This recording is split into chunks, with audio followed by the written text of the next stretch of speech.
இன்றைக்கி மதியம் நம்ம வீட்டு லஞ்ச் என்னன்னு பார்த்துடலாமா? வாங்க. சுட சுட சாதம் வச்சாச்சு. இன்றைக்கி சாதத்துக்கு ஊற்றி சாப்பிட என்னன்னு பார்த்தீங்கன்னா, முருங்கைக்கீரை ரொம்பவே சத்துங்க. எங்கள் வீட்டில் இந்த மாதிரி முருங்கைக்கீரை தண்ணி சாறு வச்சா சீக்கிரமாக காலி ஆகிடும். பசங்களும் ரொம்ப விரும்பி சாப்பிடுவாங்க. அதனால் தண்ணி சாறு வச்சாச்சு. தொட்டுக்கிறதுக்கு பெப்பர் மட்டும் போட்டு ப்ரொக்கோலி பெப்பர் பண்ணியாச்சு. இதோட கொஞ்சம் சுருக்குன்னு இருக்கிறதுக்காக கத்திரிக்காய் மசாலா பண்ணேன். ரொம்பவே சூப்பராக இருந்துச்சு.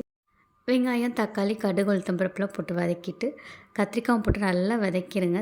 கத்திரிக்காய் எண்ணெயிலே சுருங்கினதுக்கப்புறம் ஒரு கிண்ணத்தில் 1 கப் தயிர், 1/2 கப் தேங்காய் பால், ரெண்டையும் ஒன்றா மிக்ஸ் பண்ணிட்டு கொஞ்சம் மிளகாத்தூள், மல்லித்தூள், மஞ்சத்தூள், கரம் மசாலா தூள் இதெல்லாம் கலக்கி இந்த கத்திரிக்காயில் ஊற்றி ஒரு 5 நிமிஷம் கொதி விட்டு இறக்கி பாருங்களேன். கத்திரிக்காய் கிரேவி ரொம்பவே சூப்பராக இருக்கும். இதை அப்படியே சப்பாத்தி, சாதத்தில் கூட பிசைஞ்சு சாப்பிட்லாங்க. அப்புறம் என்னங்க நம்ம சாப்பிட்டு பார்த்துடலாமா? நீங்கள் எப்போ தண்ணி சாதம் வச்சாலும் சாதத்தை சுட சுட போட்டு நல்லா நொறுங்க பிசைஞ்சிருங்க. அதுக்கப்புறம் தண்ணி சாதம் ஊற்றி நல்லா கீரையோட நல்லா மசிச்சு பிசைஞ்சிங்கன்னா சாப்பிட்றதுக்கு ரொம்பவே சூப்பராக இருக்குங்க. என்னோடய அம்மா எப்போல்லாம் எங்கள் ஊருக்கு வராங்களோ அப்போ நான் தண்ணி சாதம் வச்சு அப்படி தான் அவங்கள பிசைஞ்சு தர சொல்லுவேன். அது என்னமோ தெரிலங்க, அம்மா வந்து அந்த பால் சாதம் தண்ணி சாறு போட்டு பிசைஞ்சு தந்தாலே ரொம்ப சூப்பராக இருக்குது சாப்பிட்றதுக்கு. நான் பிசைறதோட அவங்க பிசை ரொம்பவே டேஸ்ட்டாக இருக்குங்க.